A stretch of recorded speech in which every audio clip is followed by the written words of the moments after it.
Olá pessoal, tudo bem? Este é o Ordem Natural Podcast, o seu podcast sobre cultura, filosofia e valores morais e outros assuntos inúteis, porém importantes. Antes de seguirmos neste episódio, eu peço que vocês curtam as nossas páginas no Facebook, Twitter, Telegram, Getter e outras redes sociais como o Instagram, nos dando este apoio e ajudando a divulgar o nosso trabalho. E também assinando aí as diferentes plataformas, no Spotify, no YouTube, no Rumble. Eu acho que é só, né? Não me lembro agora, mas enfim. Como a gente gosta de dizer, compartilhe o nosso conteúdo com amigos e inimigos, nos ajudando aí a crescer.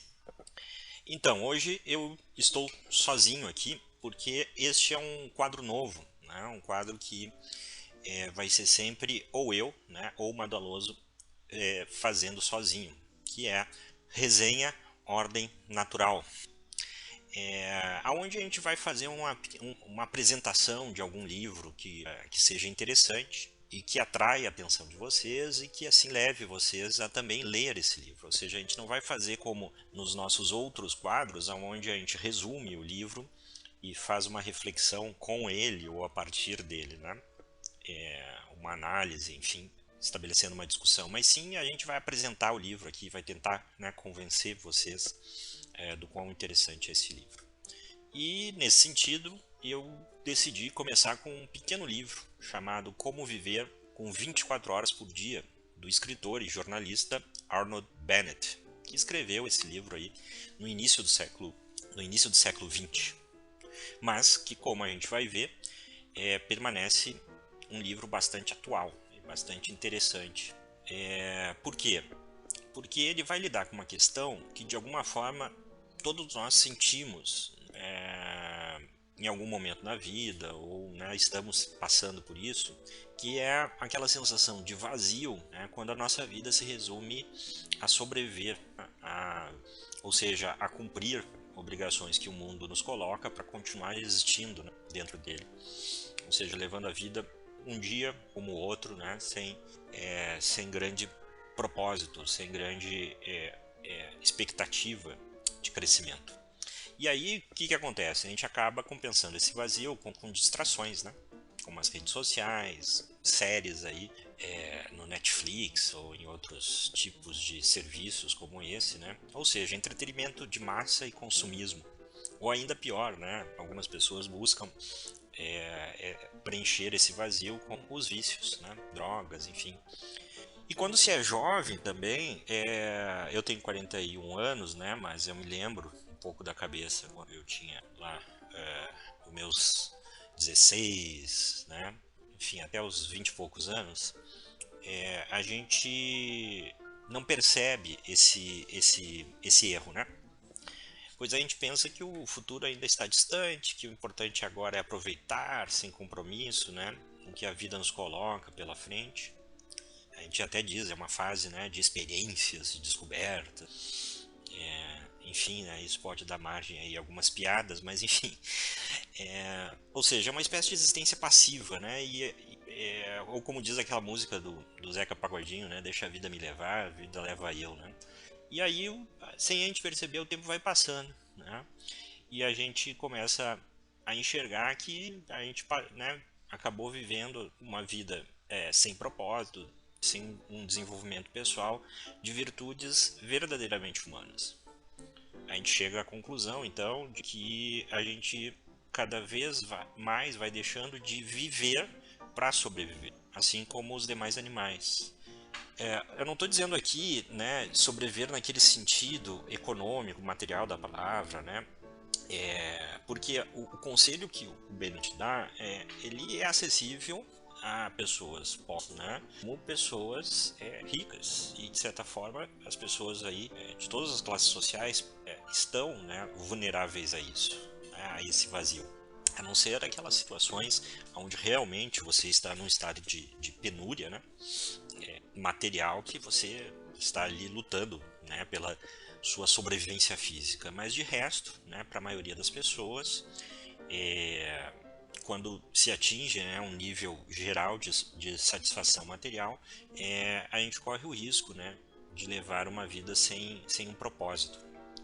Então esse livro, né, ele não somente estimula essa reflexão, como traz valiosos conselhos práticos para organizar o nosso dia a dia, de modo que saibamos sair dessa inércia de uma existência vazia, fatalista, sonâmbula, por dizer assim.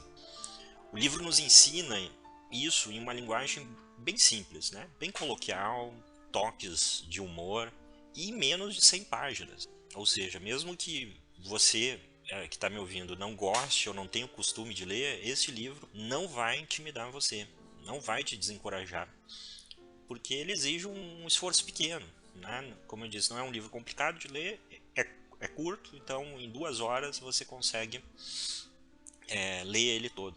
E também por ter capítulos pequenos, né, você pode fazer pequenas pausas.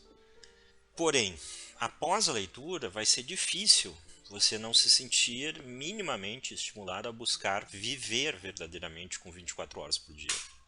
E o outro mérito desse livro é que ele dá conselhos para aquelas pessoas que vivem uma vida sem grande paixão pelo trabalho, pela profissão, e sem o desejo, né, de se tornar intelectuais, enfim. Ou seja, é voltado às pessoas comuns, que são as mais suscetíveis de acabar presas em uma rotina sem propósito, né? Numa rotina que se resume a cumprir obrigações para continuar levando a vida com algum conforto material, saúde, né, e status social. Então, já no prefácio, o livro, né, nos ensina, ou melhor dizendo, nos introduz nessa reflexão. Além do prefácio, ele tem mais outros 12 capítulos que a gente vai resumir e comentar aqui, né, para vocês.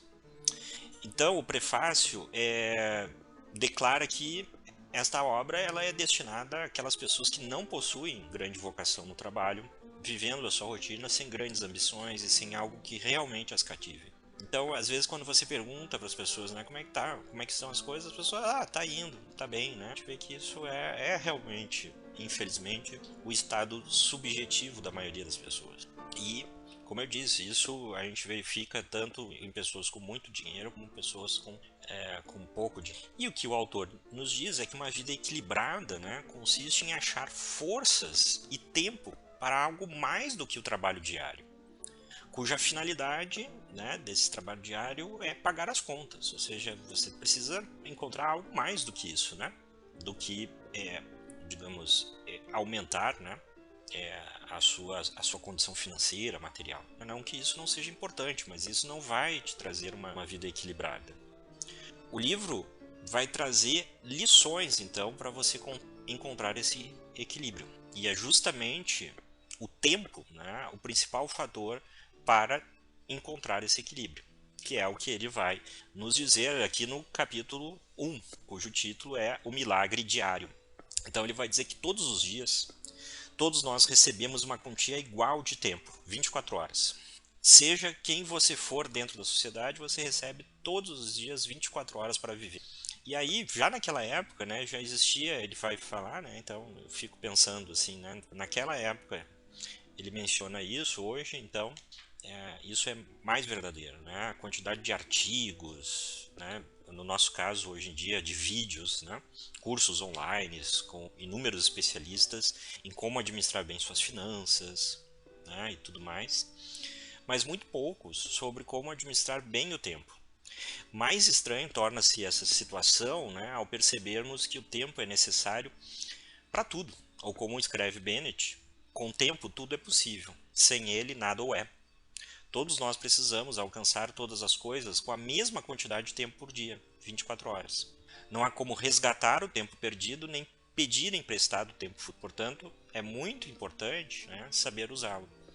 E realmente, essa proliferação de coaches, né, de alta ajuda, né, em finanças, relacionamentos, saúde, né, quase, né, você não vê coaches sobre como verdadeiramente viver o tempo, viver as 24 horas. Isso mostra o quão nós acostumamos a usar o tempo esperando passar para chegar em algum objetivo ou estado ideal no qual aí sim, né, nós achamos que teremos tempo para viver, quando na verdade é o contrário.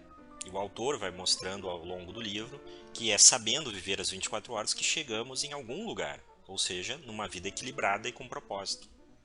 O autor chama esse propósito de o desejo de ir além da rotina, que é o título do capítulo 2, que começa com o autor perguntando: aonde você quer chegar com as suas 24 horas por dia? Este anseio de buscar o futuro faz parte do nosso dia a dia, independente da sua condição social. E o irônico, continua Bennett, é que sempre dizemos que não temos tempo para dar os passos na direção que queremos ir. Por isso, né, na verdade, porém, né, isso demonstra o nosso desejo de ir além da rotina. Mesmo não conseguindo no dia a dia fazer todas as nossas obrigações, esse desejo de ir além da rotina permanece ali nos angustiando. E realmente, quanto mais achamos que não temos tempo de ir além das obrigações do dia a dia, maior é essa angústia, né? Todos nós já nos pegamos fazendo a pergunta: há algo mais além disto na vida?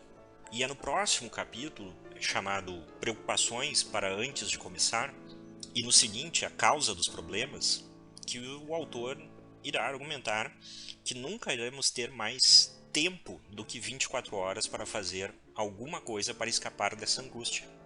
Portanto, este livro também, né, é muito bom para os procrastinadores aí de plantão, né, quem sempre está adiando os seus planos, enfim, com a desculpa de que não está com vontade agora, que talvez, né, na outra semana, no outro ano, enfim, as condições estejam melhor para começar. Então, no capítulo 3, Preocupações para antes de começar, o autor vai reforçar isso. A gente nunca vai ter mais tempo para fazer o que deseja, para ir além da rotina, do que 24 horas por dia. Porém, não existe fórmula mágica, o caminho fácil e perfeito para organizar a sua rotina, de modo que elimine essa sensação angustiante, esse desejo. Organizar a vida é uma tarefa árdua, né? Então, nesse sentido, ele não é esses coaches, né, que oferecem fórmulas mágicas. Então, Bennett aconselha a não alimentarmos ilusões, porque somente irão preparar o caminho para frustrações. Em resumo, não espere o paraíso. Uma vez que você superou esse idealismo, continua Bennett, então é preciso compreender que não existe uma fórmula para começar. Simplesmente é preciso começar. Ponto final. Sem desculpas. Sempre iremos começar do zero, não existe momento perfeito e correto. Comece agora, porque sempre você terá 24 horas por dia. Também não comece cobrando-se demasiadamente. Aprenda a alegrar-se com pouco e permita que acidentes aconteçam, o conselho do Bennett. Por quê? Porque, segundo ele, o fracasso geralmente é causado por ter tentado fazer coisas demais. Então, busque um sucesso modesto. Eu penso que é fundamental, né, essa mistura de realismo e humildade na hora de começar, né, não esperando perfeição, valorizando cada passo dado. Se no período que Bennett escreve esse livro, ele já percebia essa ansiedade de grandes resultados de imediato, hoje com as redes sociais, a instantaneidade que a tecnologia proporciona, diminuindo, né, fazendo com que a gente se acostume a diminuir o arco temporal entre o desejo e a satisfação, o controle dessa ansiedade é ainda mais importante, porque tudo que realmente é durável e importante na vida somente vem com o tempo e com o hábito de dedicar algum tempo nas 24 horas em satisfazer o desejo de ir além da rotina. E é justamente no capítulo 4 que ele vai argumentar sobre como devemos encarar o tempo para começar a formar esse hábito e desenvolver as virtudes necessárias para ir além da rotina. O capítulo 4 se chama A Causa dos Problemas. E a causa do nosso problema com o tempo é como definimos o que é o nosso dia, né? Aquela parcela do tempo que nós dizemos que nós vivemos, né? Dizemos que o dia é o período que passamos realizando nosso trabalho, sendo que para a maioria das pessoas, segundo Bennett, e é verdade, o trabalho não é uma fonte de paixão. Na melhor das hipóteses, as pessoas desgostam dele, né, do trabalho. E desse modo as pessoas não dão valor, né, ao restante do tempo. O tempo que não consideramos parte do dia, né, quando deveria ser o contrário. As horas fora do trabalho são o nosso dia, pois nelas estamos livres para cultivar o corpo, a alma e as amizades. Estamos livres para buscar algo além da rotina. Não damos o valor devido a essas horas antes e depois do trabalho. Esse é o conselho que se deve dar para a maioria das pessoas, segundo Bennett. Busque o seu propósito nesse tempo fora do trabalho. E realmente, nem todos temos a sorte de trabalhar em algo que inspire entusiasmo e simultaneamente pague as nossas contas. Essa não é a realidade da maioria das pessoas. Para o homem e a mulher médios, trabalho e tempo para ir além da rotina são dois períodos diferentes, sendo que o tempo de trabalho se torna mais suportável e mais produtivo se temos algo além nos esperando antes e depois do trabalho. O desafio é dar o devido valor e importância a esse tempo de autorrealização e não criar desculpas para transferi-lo para o futuro. É preciso que eles sejam um hábito dentro das 24 horas de cada dia. Ou seja, o hábito, né, de buscar um tempo de autorrealização.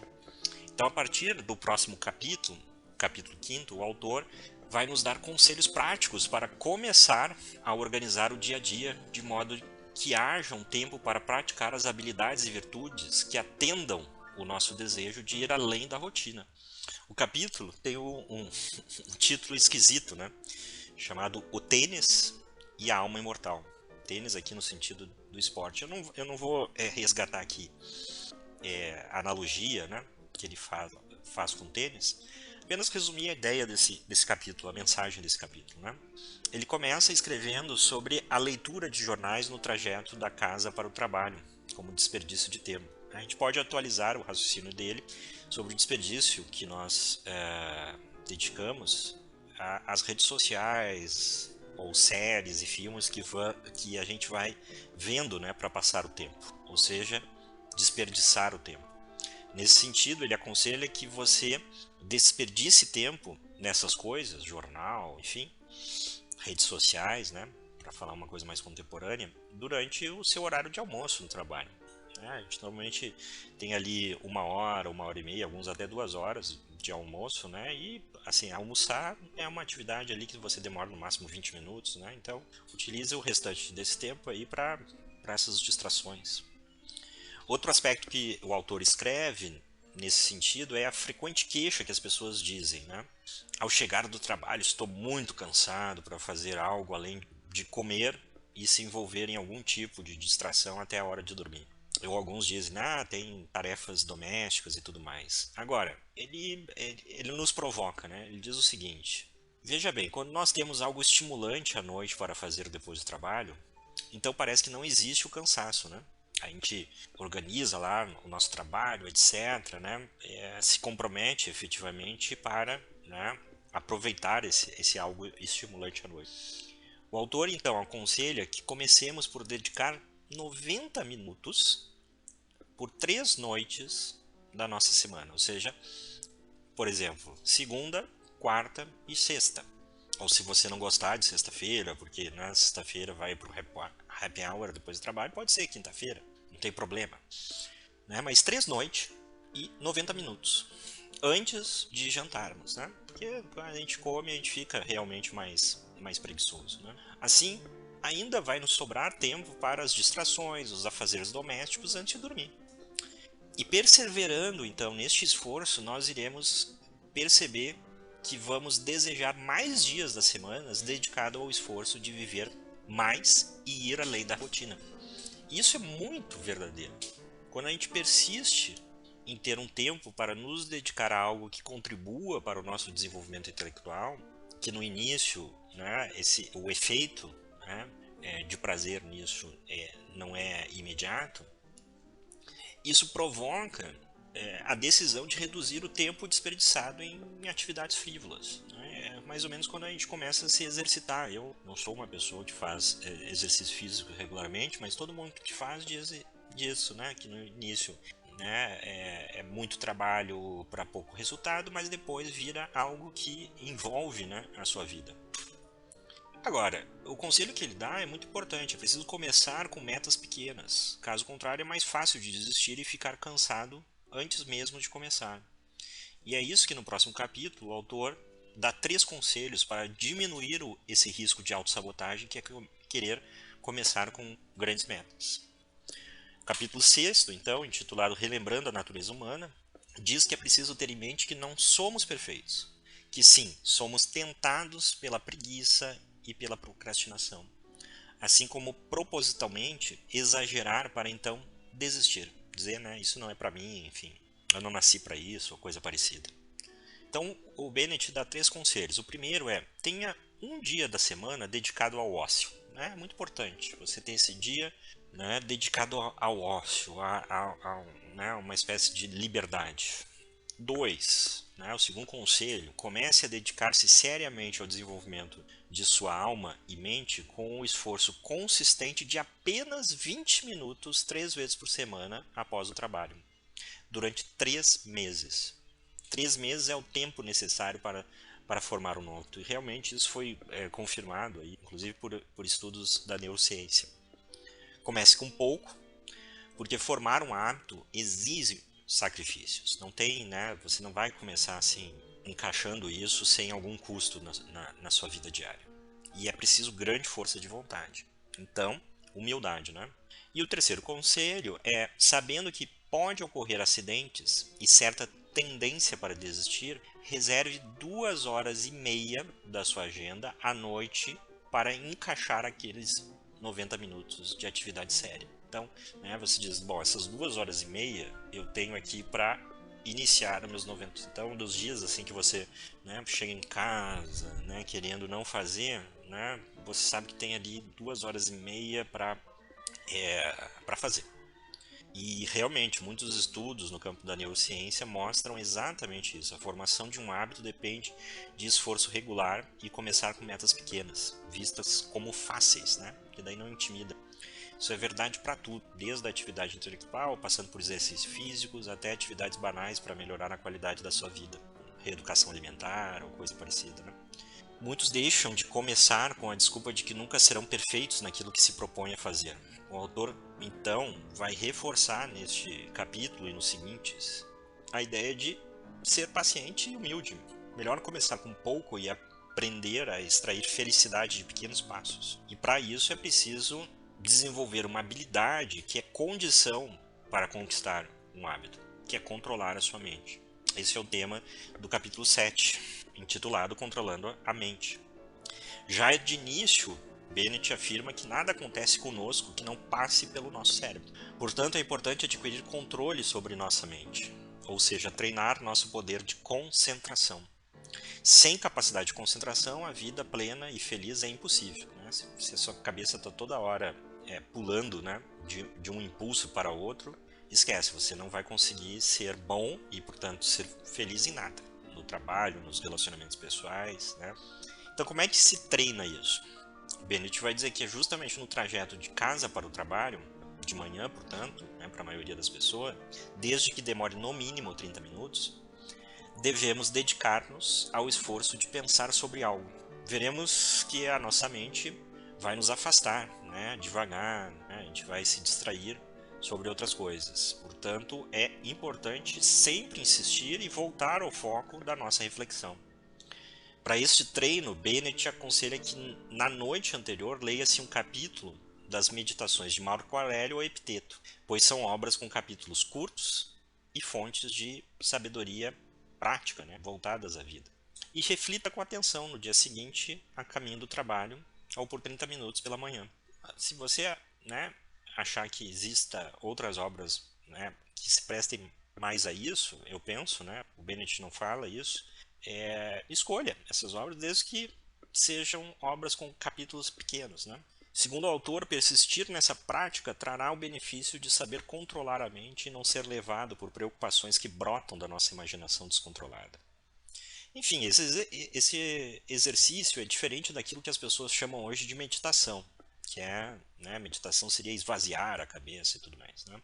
Não, aqui é um esforço ativo para exercitar concentração, saber se deter em algo, né, com toda a sua mente. Então, para quem aí está estudando, então, isso é fundamental, né? Eu sou professor e eu vejo quanto os alunos se distraem facilmente, seja na aula, seja na hora de estudar. Então, isso vai trazer benefícios também para quando a gente enfrenta qualquer problema. Saber concentrar e não se deixar levar pelo medo, ansiedade, paralisia ou apatia é fundamental. Para qualquer coisa que a gente queira fazer ou desenvolver é necessário concentração, né? Até andar de bicicleta, nadar, né? Tem que estar concentrado. Também essa capacidade de concentração ela é necessária para a gente treinar em outro momento e para outra finalidade tão ou mais importante do que saber pensar sobre um tema, né? Então, concentração é uma coisa realmente muito importante. E é isso que o autor explica no capítulo 8, intitulado A Disposição Reflexiva. Essa disposição, né, a disposição reflexiva, nada mais é que o uso da razão para conhecer a si mesmo.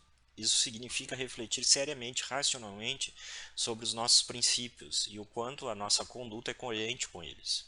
Ou seja, é usar a razão para um sério exame de consciência que envolve se perguntar quais são os princípios que eu acredito, por que eu acredito neles, e levo minha vida conforme a esses princípios. Bennett nos aconselha a fazer esse exame de consciência, também no mínimo 30 minutos, no trajeto do trabalho para casa. Ou, né, em qualquer outro momento aí, desde que você leve 30 minutos para fazer isso, de preferência ao final do dia. Se não quiser, então reserve outro momento à noite para isso, né? Mas faça, é importante. E ele diz uma coisa muito interessante: os livros podem até ajudar nesse esforço de estimular a disposição reflexiva, mas não substituem, abre aspas, o cândido e honesto exame diário das ações recentes e das ações pretendidas, fecha aspas. É muito importante esse alerta, pessoal. A nossa disposição reflexiva é uma habilidade prática, né? Não é uma coisa, sabe, assim, que é para nerds, etc. Muitos tendem a subestimar isso ao ouvirem aquela velha massa. Conheça a ti mesmo, né? As pessoas acham que é besteira, né? Conheça a ti mesmo, né?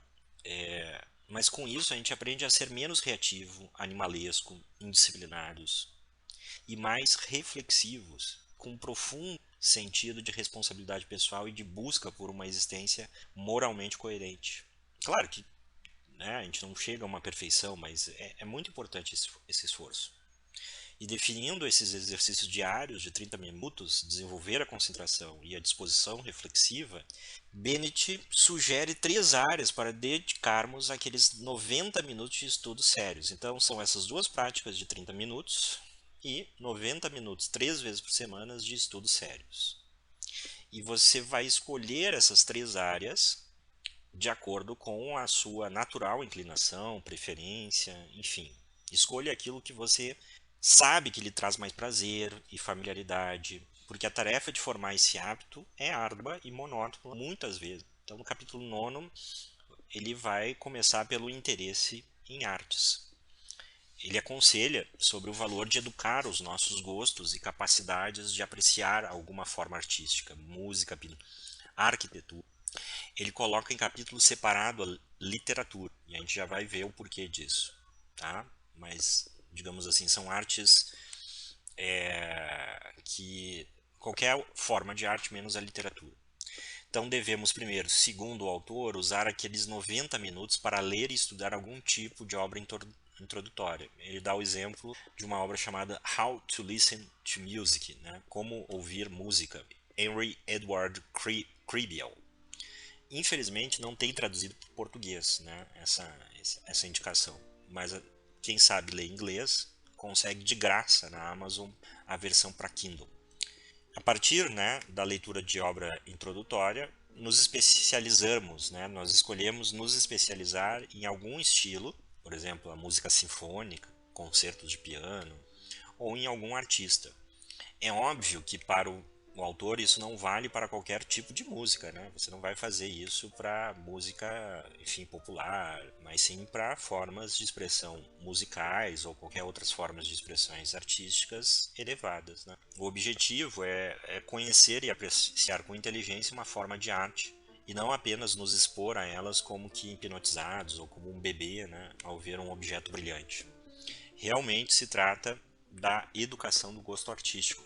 E esse é um caminho que qualquer um pode escolher para ir além da rotina. Hoje a tecnologia facilita muito, né? Por exemplo, YouTube há grandes produtores, né, gravadoras, melhor dizendo, e sinfônicas, por exemplo, que disponibilizam seu acervo de graça. Então você não tem o trabalho, o custo de ir lá e assistir um concerto sinfônico, apesar que é recomendável, né? Também grandes museus disponibilizam suas obras em imagens de alta resolução para a gente ver, né? Às vezes você vai no Louvre, você não consegue nem contemplar porque está cheio de turista, né? Ou seja, é um convite para sair do entretenimento fácil, né, e escolher um melhor caminho, né, que nos leve a uma forma de existência menos vulgar, né, mais elevada. Bennett não menciona o cinema, é bom que se diga isso. Talvez porque ele escreveu esse livro em 1910 e o cinema ainda era muito recente, não sei.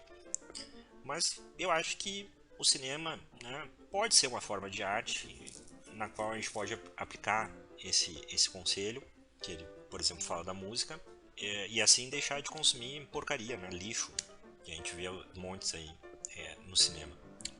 O próximo capítulo é para os que não possuem nem interesse nas artes e nem na literatura, que possuem uma inclinação para a ciência, né? O nome do capítulo é Nada na Vida é Enfadonho. O capítulo argumenta que se você não gosta das artes, então dedique seus 90 minutos ao estudo científico, desperte o interesse no mundo. Natureza, objetos, economia, engenharia, enfim. Só que assim, estudar cientificamente, de acordo com Bennett, é conhecer as relações de causa e efeito de algo. O que isso quer dizer? É saber o porquê das coisas. É aprender e conduzir uma investigação científica sobre algo no mundo que te interessa. O estudo aqui da ciência não tem o objetivo de estimular a memorização de teorias científicas, mas é de estimular a curiosidade sobre algo. Pois a dica aqui é para que os homens e mulheres que não gostam de ler, mas possuem uma inclinação prática e experimental, né, façam isso de maneira qualificada. Infelizmente, hoje, isso quase não é divulgado, né? As pessoas acham que a curiosidade científica sobre o mundo é uma profissão e deve ser levada a cabo por homens em laboratórios, nas universidades, e que a gente só pode, né, se reservar o papel de ouvir algum divulgador da ciência e ficar de boca aberta com a inteligência e o talento deles, né? Ora, esse raciocínio é a mesma coisa de dizer que futebol é só para quem consegue jogar num grande time, né? Que você não pode treinar futebol ou mesmo conhecer sobre futebol que não seja profissionalmente. Então, assim, se você gosta de estar no mundo de colocar a mão na massa, faça isso com um embasamento racional, reflexivo e profundo. Bom, e para aqueles que são mais inclinados à leitura? Bom, temos o próximo capítulo, penúltimo, chamado Leitura Séria. Então ele diz, no caso da literatura, ele não recomenda que se utilize os 90 minutos de estudos noturnos para ler romances. Bennett argumenta que não é porque romances não são importantes, mas porque eles atraem uma relação mais imediata pela trama. Eu desconfio que a mesma coisa o Bennett diria sobre os filmes. Apesar de que, como eu já falei, eu acho que tanto o filme e agora também o romance podem ser usados como objetos de estudo e educação para podermos ir além da rotina. Então eu assim, né, discordo um pouco, mas enfim. O que ele diz é que o efeito da curiosidade sobre a trama, né, o que vai acontecer com o personagem, enfim, né, de uma boa história, não provoca no leitor um esforço de ler. E por isso ele recomenda que se comece por ler poesia. Para iniciar nos estudos de poesia, ele indica o ensaio intitulado On Poetry in General, né, sobre a poesia em geral, de William Hazlitt. Infelizmente também eu não encontrei traduzido em português, porém se você lê inglês, você acha fácil esse ensaio de 20 páginas mais ou menos na internet. Ou então, né, você coloca ali no Google Tradutor, que eu imagino que dê para, né, pegar alguma coisa. E aí ele diz o seguinte, com o conhecimento desse ensaio, então, leia a poesia Aurora Leith, não sei como é que se pronuncia, de uma poetisa chamada Elizabeth Barrett Browning, que também, pessoal, eu não encontrei traduzido para o português, somente traduzido para o espanhol.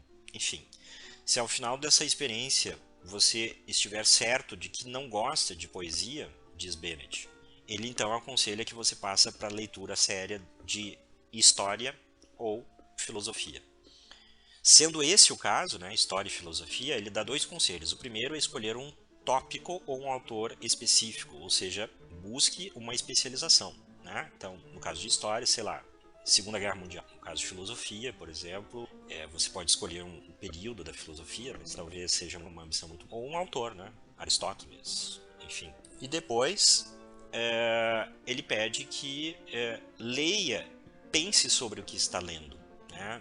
De maneira mais prática. Dedique 45 minutos de leitura e 45 minutos, portanto, né? Totalizando aqueles 90 minutos... Né? Então, 45 minutos de um esforço exaustivo de refletir sobre o que você acabou de ler. Né? Eu recomendo, inclusive, assim, que você anote, né, as coisas, né, o que você pensou a partir disso. Escreva, se dê esse trabalho. Porque eu concordo com ele, sem isso, os 90 minutos são inúteis. Né? Portanto, esqueça as metas quantitativas. Deixe-se levar pelo lento processo de verdadeiramente estudar. Bennett não deixa isso muito claro, mas ao que parece é que, seja no esforço no campo das artes, seja no campo científico ou no literário, é preciso fazer essa divisão entre 45 minutos de leitura e 45 minutos de estudo e reflexão sobre o que você leu.